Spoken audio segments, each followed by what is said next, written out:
Welcome to NMATH Sival Muthukkani. இந்த வீடியோவில் நம்ம பார்க்க போகிறது எக்ஸ்போனன்ட்ஸ் அண்ட் பவர்ஸில் ட்ரைடஸ் தான் பார்க்க போகிறோம். ஸோ நம்ம ஏற்கனவே லா ஆஃப் எக்ஸ்போனன்ட் வச்சுட்டோம்.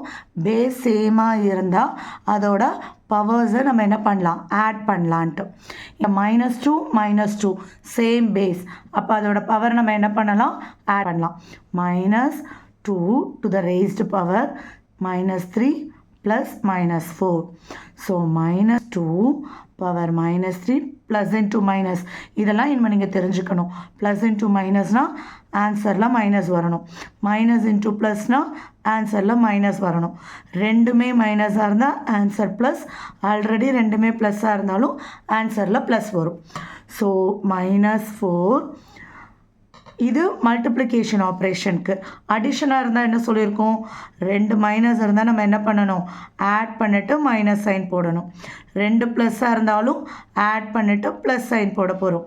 ஒரு ப்ளஸ் ஒரு மைனஸ் இருந்துச்சுன்னா சப்ராக்ட் பண்ணிவிட்டு கிரேட்டர் சைன் போடணும்.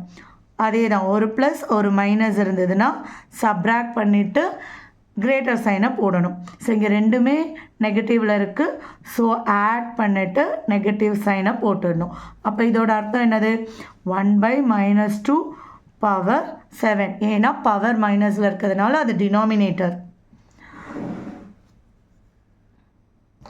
ஸோ இப்போது பி பவருக்கு மேலே இருக்கிறத ஆட் பண்ண போகிறோம். 3 + -10. So as I set like this, P 3 - 10. இங்கே எதுவுமே இல்லைன்னா ப்ளஸ் இருக்கிறதா அர்த்தம். ஒரு ப்ளஸ் ஒரு மைனஸ் அடிஷனோட ஆப்ரேஷனில் இருக்குது. ஸோ அப்போ என்ன பண்ண போகிறோம், சப்ராக்ட் பண்ணிவிட்டு பெரிய நம்பருக்கு முன்னாடி இருந்த சைன் போடுறோம்.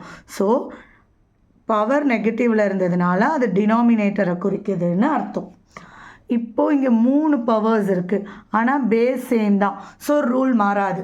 இப்போ N ஓங்கிற மாதிரி வச்சுக்கோங்களேன். ஸோ எல்லா பவருமே நம்ம ஆட் தான் பண்ணுவோம். 3 பவர் ஒரே பேஸ் போட்டுட்டு ப்ளஸ் -5 + 6. So 3 power 2 -5. இது ரெண்டும் மல்டிப்ளிகேஷன் ஆப்ரேஷனில் இருக்குது. ஸோ அதனால் -5 போடுறோம். இப்போ எல்லாமே அடிஷன் ஆப்ரேஷனில் இருக்குது. ஸோ ரெண்டு ப்ளஸ்ஸை ஃபஸ்ட்டு ஆட் பண்ணிக்கலாம். 6 2 8, 8 - 5 3. இப்போ பவர் ப்ளஸ்லேயே இருக்கிறதுனால அது நியூமரேட்டரில் தான் இருக்குது.